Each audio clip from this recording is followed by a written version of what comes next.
So hello everybody and welcome to my review of Ash and Ash Prime. And now these two are essentially the same Warframe, it's just that Ash Prime has slightly better stats, but also whenever you touch a death orb, those are the rotating laser orbs in the void, it will restore some energy for you. The stats on Ash are pretty mediocre, he's on the beefier side of things, but I wouldn't necessarily call him a brawler. But that's okay because his abilities more than make up for it. Now Ash's passive is definitely one of the better ones in the game. He basically does more damage with slash. Any slash procs you inflict with Ash will deal 25% more damage and they will last 50% longer. So as far as passives go, this is definitely one of the better ones. And now let's go over the abilities, starting off with the Shuriken. This is pretty much what you would expect from an ability called Shuriken. It's super cheap and it makes Ash throw 2 Shurikens. These Shurikens at base do 500 slash damage with a guaranteed slash proc as well, which is scaled by Ash's passive, and you can target enemies that are up to 60 meters away. You also don't have to be too precise when targeting with the Shurikens because you have a fairly wide cone in front of you in which you will actually target enemies and they will home in onto enemies and auto-target them within reason. You can't expect them to make a right-hand turn. All in all, it's a pretty basic ability that will do a little bit of damage but doesn't have that much use unless you're using the augment called Seeking Shuriken. This augment is a game changer because it makes your Shuriken strip armor. At base, it strips 70% of the enemy's armor for 8 seconds. However, if you pump your power strength up above 143%, it will strip 100% of the enemy armor for 8 seconds. And since it's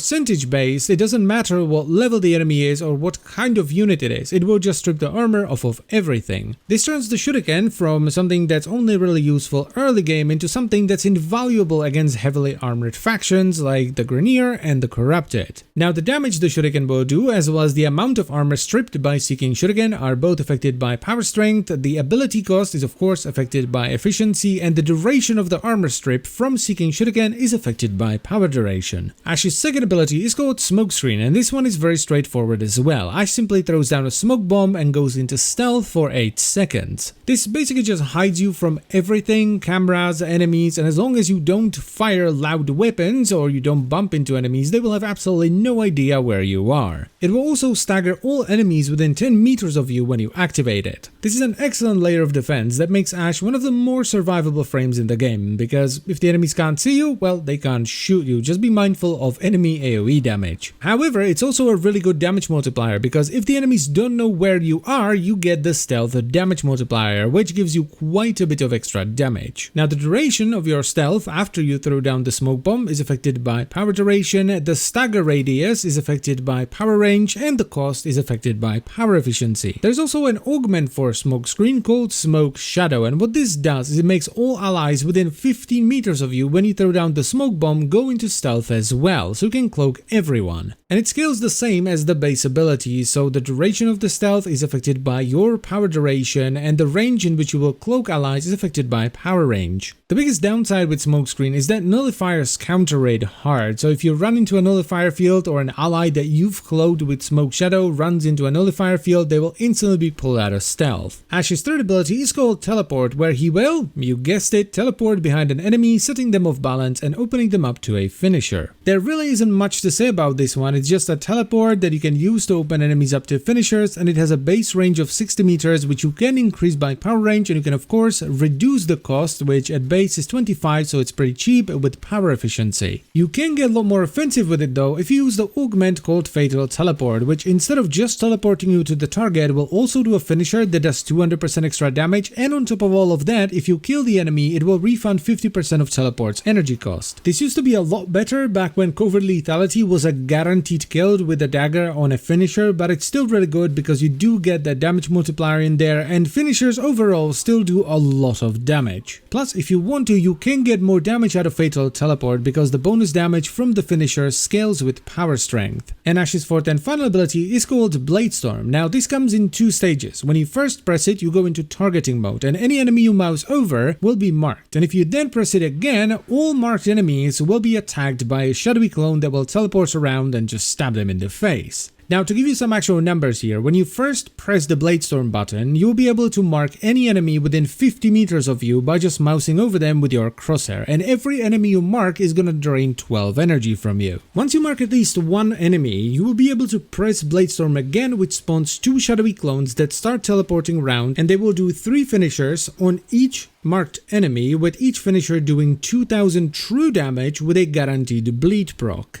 So at the end of Bladestorm, every enemy would have taken 6000 true damage, which ignores all defenses, and they will also have 3 bleed procs on them. There are also some synergies here though, so if you're under the effect of smokescreen, so you're invisible, each enemy will only drain 6 energy per mark rather than 12. And you can also use teleport to join in on the fun, which gives you a more old school Bladestorm style experience. Because back in the day, just in case you don't know, there were no shadowy clones, you would just do all the fun stuff yourself. Now, while the energy cost is of course affected by power efficiency and the range in which you can mark enemies is gonna be affected by range, the damage Bladestorm does is affected by many things. So first of all, we have power strength, which is the most basic one, but you can also increase the damage of Bladestorm by running the Steel Charge aura. Then you can also use any of the arcanes that increase melee damage, those will work too, and finally we have the combo counter, because the combo counter does increase the damage of Bladestorm as well. So yeah, you can pretty easily get Bladestorm to do great damage since there are so many different ways of scaling it, and the best thing about it is that it is true damage and it leaves behind a slash proc. There's also an augment for Bladestorm called Rising Storm, and what this will do is make your Bladestorm count towards your combo counter, plus it also has a nice passive bonus which increases your combo duration by 10 seconds. This basically makes it so that you don't have to use your melee weapon to stack up your combo to multiply the damage of Bladestorm, so you can do it without it, but it's also nice if you do want to use your melee weapon because of that passive combo duration. It means that you don't have to run combo duration on your melee weapon, or you don't have to run the Naraman focus school so that your combo doesn't decay all at once.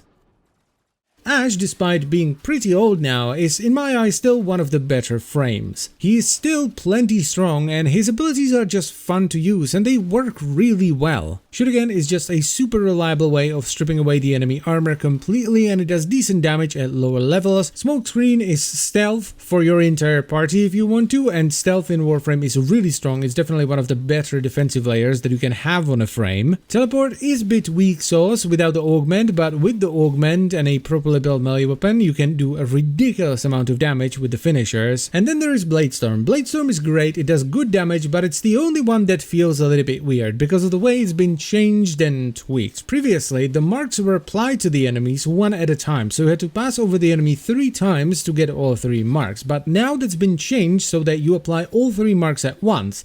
But you and or your clone still have to attack the enemy 3 times to do all the damage. Why not just have a one big mark that does all the damage at once? That's the one thing I kind of don't understand, but everything else is just great. Ashe is fantastic and I would highly recommend you check him out. And that's pretty much it for the video, so I thank you very much for watching. As always guys, I hope you've enjoyed the video. I would also like to extend a special thank you to all the channel members. You guys are awesome, thank you very much, and I will see you some other time. Bye bye.